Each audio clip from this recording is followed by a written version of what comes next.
If you're training, staying active, or just trying to take better care of your health, but your recovery feels slower than it used to, you're not imagining that.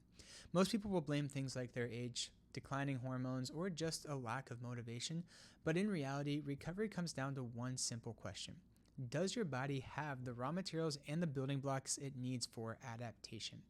The reality is things like a bad night's sleep, illnesses, injuries, or excessive training load are all stresses. And if we want to be able to rebuild and repair and recover from the stress, we've got to have the proper signals and the proper building blocks. And essential amino acids and protein are a huge source of this. And what happens is as we age, our body becomes less sensitive to the same types of proteins as it was before. It's called anabolic resistance, and it happens to all of us. And if we understand how this process works and how it affects our body, we can start to change and adapt our protein and our dietary intakes to help support optimal recovery despite the stress, despite the age, or a change in hormone levels. Most people think of protein simply as a macro, but the reality is protein does a couple different things within the body. The first is just the raw materials for rebuilding and repairing tissue, and these raw materials are broken down in the body as amino acids. There's 20 total amino acids. Of those, 29 are essential, which mean that we have to get them from our diet. When we're talking about muscle protein synthesis, muscle building and repair, leucine is the most essential of the essential amino acids.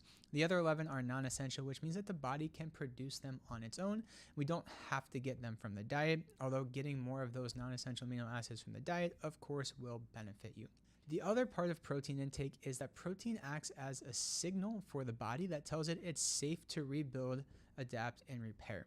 When it comes to muscle protein synthesis and repair from training and stress loads, training and breaking down muscle is the strongest stimulus. If we're not taking in enough protein, the signal becomes weak and the body shifts from growth mode to conservation and survival mode, which of course is not optimal if we're trying to build and maintain our health as we age. For most people, when you're young, muscle is very much about aesthetics, and we want to go to the gym and lift weights hard and keep a lean body mass so that we can go to the pool or the beach and look good with our shirt off, right? But as we age, muscle becomes much less about aesthetics and much more about your body's reserve capacity.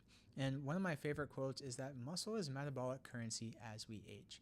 See, muscle is the body's largest amino acid reservoir, which becomes very important under times of high stress or high tissue repair, acute phase responses like illnesses, lack of sleep, things like that, where the body has to repair and recover. And if we don't have a large reservoir, it's kind of like having a low savings account and trying to retire and have to start pulling from the savings account. If there's nothing there, you're not going to be able to live very well. And just like the same thing happens with our muscle, if we don't have a lot of muscle mass as we start to age, we lose that savings account, we lose our reserve capacity, and adaptation becomes much, much slower than it used to. Now, when it comes to maintaining muscle mass as we age, we've got to look at something called muscle protein synthesis. And the most potent stimulus for muscle protein synthesis is strength training, but the secondary stimulus is protein response or protein levels in the diet. And what happens is as we age, we get a blunted muscle protein synthesis response to the same amount of protein. It's called anabolic resistance, and it's a normal part of aging. This is why what worked well for you when you were in your 20s or 30s no longer seems to work. And while diet hasn't changed a whole lot, your recovery times have. And it feels like you're just a little bit weaker than you used to be. You're sore for a lot longer. You're not putting up the same amount of weight in the gym, and you just don't feel as good as you used to. It's not your fault. It's not because hormones are low. It's not because you're lacking motivation. It's really just because of that lack of muscle protein synthesis that's happening at the same degree. And the way that we offset this is by actually increasing the amount of protein in our diet and making sure that we're keeping that protein intake consistent throughout the day. We don't want to just focus on one really high protein meal, like a lot of times people will eat one big protein meal at dinner. We want to make sure we're getting protein in throughout the day. The next video, we're going to talk all about protein timing throughout the day and how much protein to be eating at each meal and kind of what a daily protein intake needs to look like. But the biggest thing to understand is just that anabolic resistance happens as a natural part of aging. And the way that we offset that is by training and increasing training increasing training stress, and making sure that we're maintaining higher levels of protein intake throughout the day. Now, the other reason that protein intake is extremely important is because of the amino acid signaling that happens during the immune response. And as we age, we tend to have higher levels of inflammation and more chronic stress built up on the body. We tend to be recovering less and sleeping less. And so making sure that we have adequate protein levels for the immune system to function normally is extremely important.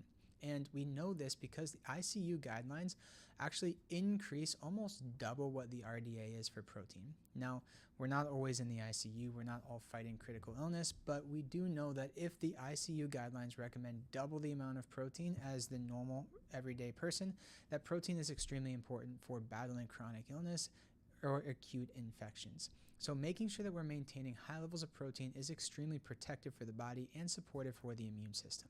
The key here to remember is that if your body is fighting higher levels of inflammation or more immune stress, that leaves less amino acid resources available for other things like anabolic capacity in the muscles and muscle protein synthesis, meaning that your recovery is going to take significantly longer unless we really increase the amount of protein that we're consuming. Now, a couple of the reservations that a lot of people have when it comes to increasing protein intake, especially as you age, is its effect on the kidneys and on the bone.